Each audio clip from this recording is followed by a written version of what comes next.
وعلیکم السلام ورحمۃ اللہ۔ ماشاء اللہ، ہمارے بزرگوں کے بھی جو خیالات ہیں، جذبات ہیں، ارادے ہیں، ایمان ہے، وہ بہت ہی مضبوط ہے، اور اللہ تعالیٰ کی کتاب اس ایمان کو مضبوط کرتی ہے۔ اور ابراہیم علیہ السلام کا نام اللہ تعالیٰ نے نمونے کے طور پر لیا ہے نبی علیہ السلام کے لیے اور صحابہ اکرام کے لیے، کہ تمہارے لیے بہترین نمونہ ابراہیم اور ان کے ساتھی ہیں۔ سورہ الممتحنہ کی شروع میں جب انہوں نے اپنی قوم کے سامنے ایمان کی بات پیش کی اور پھر ذرا بھی نہیں ڈرے ہیں اور پورے اعلان کے ساتھ کہہ دیا کہ ہمارے اور تمہارے درمیان ایک بغض ہے، دشمنی ہے، عداوت ہے، اور یہ کوئی زمین زر اور زن کے لیے نہیں ہے، کوئی ذاتی ہمارے معاملات نہیں ہیں، یہ خالص اللہ رب العالمین کے لیے ہے، اور یہ اس وقت تک قائم رہے گی، برابر قائم رہے گی، حتیٰ تؤمنوا باللہ وحدہ، اس وقت تک جب تک تم ایک اللہ کے اوپر ایمان نہیں لاتے ہو۔ اللہ کے اوپر ایمان لے آؤ جس طرح ایمان لانے کا حق ہے، تو پھر ہماری ساری دشمنیاں، ساری عداوتیں اور یہ جو سارے بدلے ہوئے تیور ہیں، یہ مسکراہٹ کے اندر بدلی ہو جائیں گے، ہم تمہیں گلے لگا دیں گے۔ تو ساتھ ہی اللہ تعالیٰ نے کہا کہ دیکھو، یہ طرز عمل اختیار کرنا بہت ضروری ہے مومنوں، تمہارے لیے، خاص کر ان مومنوں کے لیے جو جنت جانا چاہتے ہیں۔ جو جنت نہیں جانا چاہتے ہیں یا اللہ سے ان کا کوئی سروکار نہیں ہے اور ایمان کا دعویٰ جھوٹا ہے جن کا، وہ یہ طرز عمل کبھی اختیار نہیں کر سکیں گے۔ اور یہ شیطان کے چیلے یہی روکنا چاہتے ہیں کہ دیکھو، بے شک جو مرضی ایمان رکھو اپنا، لیکن اس کو بیان نہ کرو بس۔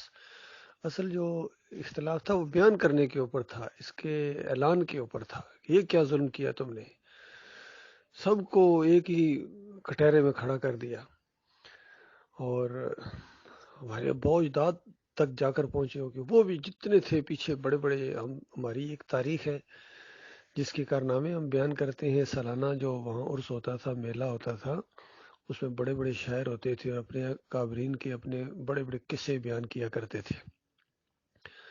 تو بتایا گیا کہ وہ بڑے بڑے قصے جو بیان کرتے ہو، وہ کوئی خیر کی چیز نہیں، بلکہ وہ تو یعنی کفر و شرک تھا جس کے اوپر تم ناز کر رہے ہو۔ تو اس طریقے سے کھلبلی ایسے نہیں مچی تھی مکہ کے اندر۔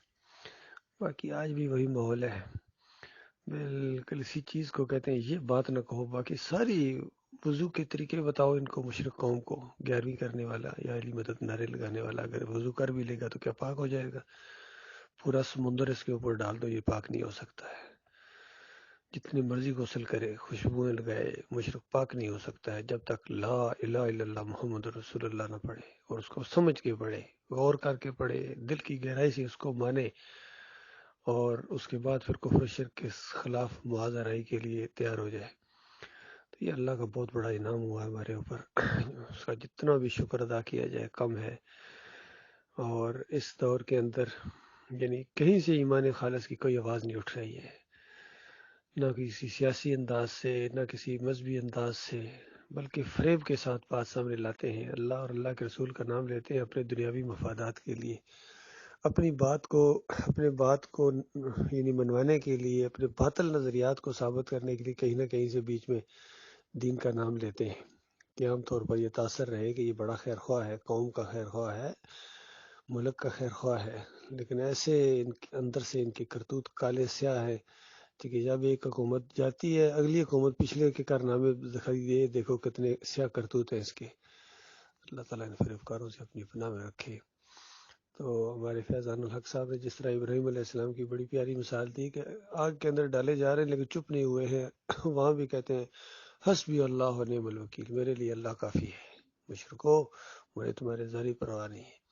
تو اس کے بعد دیکھیے اللہ تعالیٰ نے قدرت دکھائی، یہ معجزہ ہوتا ہے۔ اللہ تعالیٰ نے آگ کو حکم دیا کہ اے آگ ٹھنڈی ہو جا، اور دیکھیے ٹھنڈی بھی سلامتی والی، کہ کہیں زیادہ سردی نہ لگ جائے میرے اس خلیل کو۔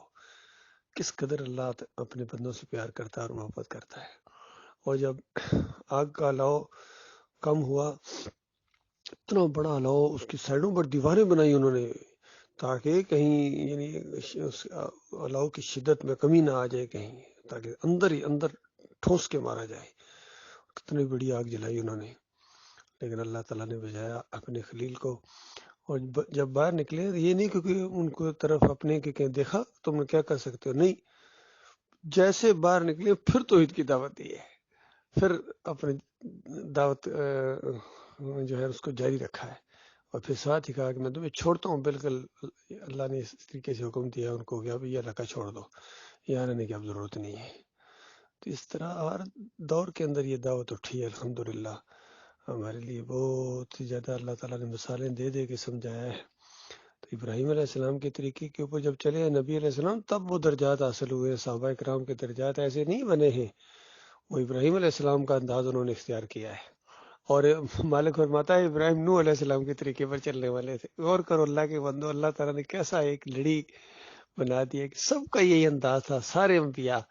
اور آپ ہر صلات کے اندر، ہر نماز میں، یعنی ہر رکعت میں یہ کہتے ہیں، یا اللہ اہدنا الصراط المستقیم صراط الذین انعمت علیہم، یا اللہ مجھے صراط مستقیم دکھا، ان لوگوں کا راستہ دکھا جن پر تو نے انعام کیے۔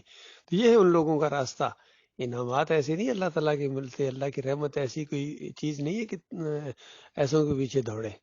اللہ کی رحمت ان کو اپنے آغوش میں لیتی ہے جو اس طرح مجاہدانہ انداز سے توحید کا علم بلند کرے اور کفر شرک کے معاذ کا آغاز کر دیں، اللہ کے بھروسے کے اوپر، اللہ کے توکل کے اوپر۔ باقی جو مرضی کو ہو، کہتے ہیں آپ کے خیالات بڑے خطرناک ہیں، آپ پوری دنیا کو تلپٹ کر دیں گے، افراتفری پھیلا دیں گے پوری دنیا کے اندر۔ یہ جو آپ ہر ایک کا رد کر دیا آپ نے، اور بالکل انٹرنیشنل کمیونٹی آپ کے خیالات سے اتفاق نہیں کرتی ہے، نہ کرے جی۔ جہنم بہت بڑی اللہ تعالیٰ نے بنائی ہوئی ہے، اللہ کی بات کے ساتھ اگر اتفاق نہیں کرتے ہیں تو ہم ان کے سارے خیالات، جو ان کے سارے کرتوت ہیں، سے ہم تھوکنا بھی گوارا نہیں کرتے ہیں۔